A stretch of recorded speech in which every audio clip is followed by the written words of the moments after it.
ይሄ ኤርፖርት ከፍተኛ ሚና አለው ለኢትዮጵያ አቪዬሽን ብቻ ሳይሆን ለአፍሪካ አቪዬሽን ብቻ ሳይሆን ለዓለም በአጠቃላይ። ምን ማለት ነው? ለምሳሌ እንግዲህ ይሄ ኤርፖርት ተሰርቶ ሲያልቅ በሁለት ፌዝ ነው የሚሰራው። የመጀመሪያው 60 ሚሊዮን፣ ቀጣዩ ወደ 40 ሚሊዮን፣ በአጠቃላይ 110 ሚሊዮን መንገደኞች የሚያስተናግድ ኤርፖርት ነው። ይሄ ምን ማለት ነው? ያለፈውን ጊዜ እዚሁ መተን ትንሽ ሰፋ አድርገን ተነጋግረንበት ነበር። ዛሬ ዓለም ውስጥ በዛ ደረጃ ማስተናገድ የሚችሉ ኤርፖርቶች 5 አይሆኑም። እንደውም በዓለም ትልቁ የሚባለው ኤርፖርት አትላንታ ጆርጂያ አሜሪካን ሀገር ያለ ሃርትፊልድ ጃክሰን የሚባል ኤርፖርት ነው። ወደ 105 ሚሊዮን መንገደኞች በአመት ያስተናግዳል። የኢትዮጵያ አየር መንገድ ይህን ኤርፖርት ቢሾፍቱ ሰርቶ ሲጨርስ እንግዲህ ዓለም ውስጥ ካሉ ከሚባሉ ትልልቅ 5-10 ኤርፖርቶች ውስጥ አንዱ ነው። ይሄ ራሱ ማግኒቲዩዱን ያሳያል ትልቅ መሆኑን።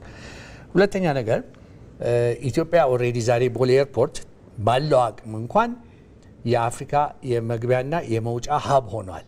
ከጥቂት ዓመት በፊት ዱባይ ነበረ። አፍሪካ የሚገባና የሚወጣ ፓሰንጀር በብዛት በቁጥር በምናይበት ጊዜ የዱባይ ኤርፖርት ነበር የሚያስተናግደው። ግን ካለፉት 4-5 ዓመት ጀምሮ ቦሌ ኤርፖርት ሆኗል። ይሄ የሚሰራው ኤርፖርት እንግዲህ አሁን ያለውን የቦሌ ኤርፖርት ወደ 4 ጊዜ እጥፍ ትልቅ ማለት ነው። አሁን ያለው 25 ሚሊዮን ካፓሲቲ ያለው አዲስ የሚሰራ ነው እና እንደው በአሃዝ ደረጃ ምን ያህል ትልቅ ነው የሚለውን ለማስረዳት ብዬ ነው። እና ምን ትርጉም አለ ለሚለው የኢትዮጵያ ኤርላይንስን የት ነው ያለው፣ ከየት መጣ፣ ከየት ነው የመጣው፣ ዛሬ የት ነው፣ ወዴት ይሄዳል የሚለውን ማየት ያስፈልጋል። እኔ አስታውሳለሁ የዛሬ 20 ዓመት የኢትዮጵያ አየር መንገድ አብረናቸው አማካሪዎች ኮንሳልታንት ሆነን በምንሰራበት ጊዜ አስታውሳለሁ አየር መንገዱ ምናልባት ባልሳሳት 12 ጀቶች ነበሩት። በጣም ጥሩ ሬፑቴሽን አለው። 60 ዓመት የተንቀሳቀሰ አየር መንገድ ነው።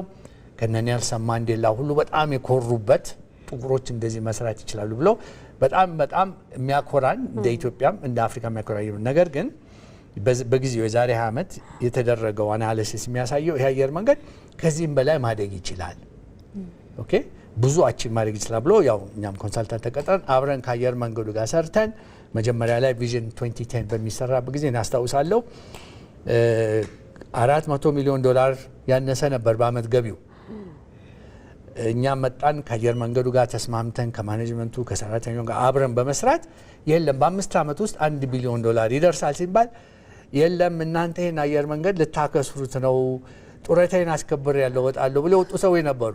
ዛሬ ውጤት ነው ያለው ወላ $8 ቢሊዮን በዚህ አመት ፕሮባብሊ ወደ $10 ቢሊዮን ይደርሳል። ስለዚህ አየር መንገዱ ያን ያስፈልገው ቪዥን ብቻ ነው። ሌላ ሁሉ ካፓሲቲ ነበር። ሰራተኛው ተጣጣሪ ነው፣ መንግስትም ያግዘዋል፣ ግን እንደሚያስፈልገው አልነበር። ዛሬ ግን በእነሱ ጥረት፣ በእነሱ ጉልበት፣ በእነሱ ቪዥን ኤክሲኪዩት በማድረግ መቻላቸው ዛሬ ዓለም ውስጥ ካሉ 30 ትልቅ አየር መንገዶች ሆናል። የአፍሪካ ትልቅ ነው አየር መንገድ ማለቱ ለእኔ አሁን ትርጉም የለውም። ምክንያቱም የሚቀጥለው ትልቁ አየር መንገድ በምናይበት ጊዜ ዛሬ ግብጽ ኤር ነው፣ ኢጅፕት ኤር ነው። የኢትዮጵያ አየር መንገድ ግማሽ ነው። 60 አውሮፕላን ያለች ኢትዮጵያ አየር መንገድ 160 አለው፣ 120 ኦልሬዲ አዟል። ስለዚህ ይሄ ኤርፖርት ለምን አስፈለገ፣ ምንድነው ትራንስፎርሜሽኑ ለሚለው በምናይበት ጊዜ አየር መንገዱ በጣም በፍጥነት እያደገ የመጣ አየር መንገድ ነው። ኢትዮጵያን ብቻ ሳይሆን የሚያገለግለው አሁን ለብዙ አፍሪካ ሀገሮች ናሽናል ፍላግ ካሪየር የሀገራቸው አየር መንገድ ተብሎ ከናይጄሪያ ጀምሮ ብዙ አፍሪካ ሀገሮች ሳውዝ አፍሪካ ድረስ አሁን ዛሬ በቀን 3 ሳውዝ አፍሪካ ይበራሉ። የሚገርማችሁ የዛሬ 20 ዓመት የሳውዝ አፍሪካ አየር መንገድ ባንዲራ ፍላግ ካሪየራቸው ሳውዝ አፍሪካን ኤርዌይስ የሚባለው የኢትዮጵያ አየር መንገድ 5 ጊዜ እጥፍ ትልቅ ነበር።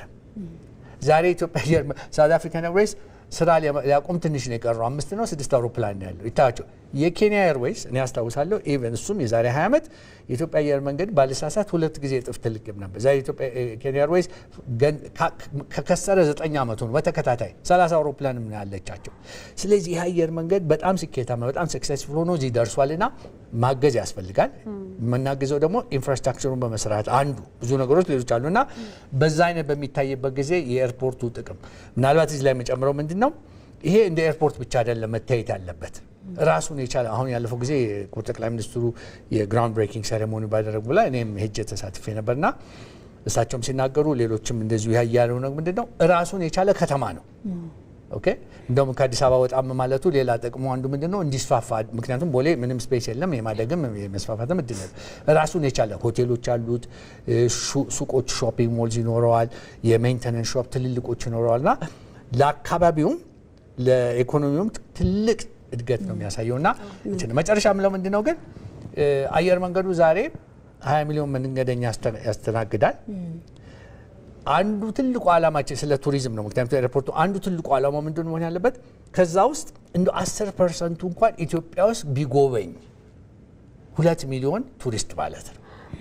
ኢማጂን ምን ያህል ሆቴል እንደሚያስፈልገንና በብዙ መንገድ በምናይበት ጊዜ አስፈላጊ ነው። ትልቅ መሆኑም ኦፍ ኮርስ ትልቅ ሀገር ስለሆነ ኦፖርቹኒቲውን እንድጠቀም በሚልበት ነው ማለት ነው። ከዚህ መነሻነት በተለይ ይህ ግዙፍ ፕሮጀክት ለሀገሪቱ የውጭ ምንዛሬ ግኝት ከዛም አልፎ ደግሞ የውጭ ንግድ ተወዳዳሪነት ላይ ያለውን ስትራቴጂካዊ ጠቀሜታ እናንሳ ምንድን ነው? በጣም ጥሩ ጥያቄ ነው። ምክንያቱም በተለይ ውጭ ምንዛሬ ላልሽ ነው ዛሬ የኢትዮጵያ ኤክስፖርት በጣም እያደገ ሄዷል። እኛ ብዙ ጊዜ የምንነግረው ዴታ የመርቸንዳይዝ ኤክስፖርት ነው፣ የሸቀጣሸቀጥ ኤክስፖርቱ ነው። ዋናው ትልቁ የዜና ዓመት አላቅም እስካለፈው ዓመት ድረስ ግን ትልቁ አንደኛው የኢትዮጵያ የውጭ ምንዛሪ ሶርስ የኢትዮጵያ አየር መንገድ ነው። ይሄ እንግዲህ አሁን ባለው ካፓሲቲ ነው። ኢማጂን እያደግ ቅድም ያልኳቸው አይነት ነው። አየር መንገዱ በ2030 በ2040 ሚሊዮን ነው 50 ሚሊዮን መንገደኛ ትራንስፖርት ያደርጋል። ኢማጂን ምን ያህል የውጭ ምንዛሬ እንደሚመጣ ያልኩት ቅድም ጠቀስ ባጭሩ ያልኩትም ቱሪስቱም እየበዛ ሲሄድ አሁን ለምሳሌ ኮፕ 32 በሚቀጥለው ዓመት ይመጣል። ኢትዮጵያ አየር መንገድ ባይኖር ኖሮ ያንን የሚመጣው እንግዳ ሁሉ ማስተናገድ አንችልም ነበር።